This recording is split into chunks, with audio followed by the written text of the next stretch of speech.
ಮಹಾತ್ಮ ಗಾಂಧಿ ವೃತ್ತದಲ್ಲಿ ಶ್ರೀ ಶಿವಕುಮಾರ ಸ್ವಾಮಿ ಭಕ್ತವೃಂದದಿಂದ ಹಮ್ಮಿಕೊಂಡಿದ್ದ ಶ್ರೀಗಳ 118ನೇ ಜಯಂತಿಯಲ್ಲಿ ಶ್ರೀಗಳ ಭಾವಚಿತ್ರಕ್ಕೆ ಪುಷ್ಪನಮನ ಸಲ್ಲಿಸಿ ಮಾತನಾಡಿದ ಅಖಿಲ ಭಾರತ ವೀರಶೈವ ಮಹಾಸಭಾ ಜಿಲ್ಲಾಧ್ಯಕ್ಷ ಬಸವಾಪುರ ಮಹೇಶ್, ಶ್ರೀಗಳು ಜಾತಿ ಮತ ಭೇದವಿಲ್ಲದೆ ಸರ್ವಧರ್ಮ ಜಾತಿಯವರಿಗೂ ಶಿಕ್ಷಣ ನೀಡುವ ಮೂಲಕ ಅಸಂಖ್ಯಾತ ಬಾಳಿಗೆ ಬೆಳಕಾಗಿದ್ದಾರೆ ಎಂದರು.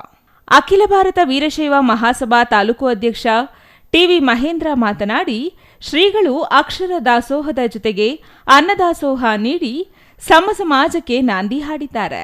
ಇವರ ಆದರ್ಶಗಳನ್ನು ಪ್ರತಿಯೊಬ್ಬರೂ ಮೈಗೂಡಿಸಿಕೊಂಡು ಸೇವಾ ಮನೋಭಾವ ಮೈಗೂಡಿಸಿಕೊಳ್ಳಬೇಕು ಎಂದರು.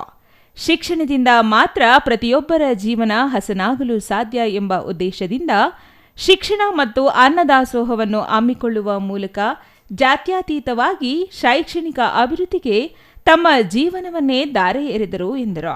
ಶಿವಕುಮಾರ ಸ್ವಾಮೀಜಿಯವರ ಜನ್ಮದಿನ ಅಂಗವಾಗಿ ನಮ್ಮ MG ವೃತ್ತ ಗಾಂಧಿ ಸರ್ಕಲ್ನಲ್ಲಿ ಇವತ್ತು ಸ್ವಾಮಿಯವರ ಅನುಗ್ರಹದಂತೆ ಪ್ರತಿ ವರ್ಷ ನಾವು ಇದೇ ಕಾರ್ಯಕ್ರಮ ಜನ್ಮದಿನವನ್ನು ಅದ್ದೂರಿಯಾಗಿ ನಡೆಸ್ತಾ ಇದ್ದೀವಿ. ಬೆಳಿಗ್ಗೆ 10:30ಯಿಂದ ಮತ್ತು ಮಧ್ಯಾಹ್ನ 2 ಗಂಟೆವರೆಗೂ ಸಿಹಿ ವಿತರಣೆ, ಪಾನಕ ಮತ್ತು ಮಜ್ಜಿಗೆ, ಹೆಸರುಬೇಳೆ ವಿತರಣೆ ಮಾಡಿ ಎಲ್ಲ ಭಕ್ತಿ ವೃಂದದವರಿಗೂ ಮತ್ತು ಎಲ್ಲ ಭಕ್ತರಿಗೂ ನಮ್ಮ ಎಲ್ಲ ನಮಸ್ಕಾರಗಳಿರ್ತವೆ. ಅದೆಷ್ಟೋ ಮಂದಿ ಜೀವನದಲ್ಲಿ ಬೆಳಕು ಚೆಲ್ಲುವ ಮೂಲಕ ಅಜರಾಮರರಾಗಿದ್ದಾರೆ. ಶ್ರೀಗಳ ಆದರ್ಶವನ್ನು ಮೈಗೂಡಿಸಿಕೊಂಡು ಸೇವಾ ಮನೋಭಾವ ಬೆಳೆಸಿಕೊಳ್ಳಬೇಕಾಗಿದೆ ಎಂದರು.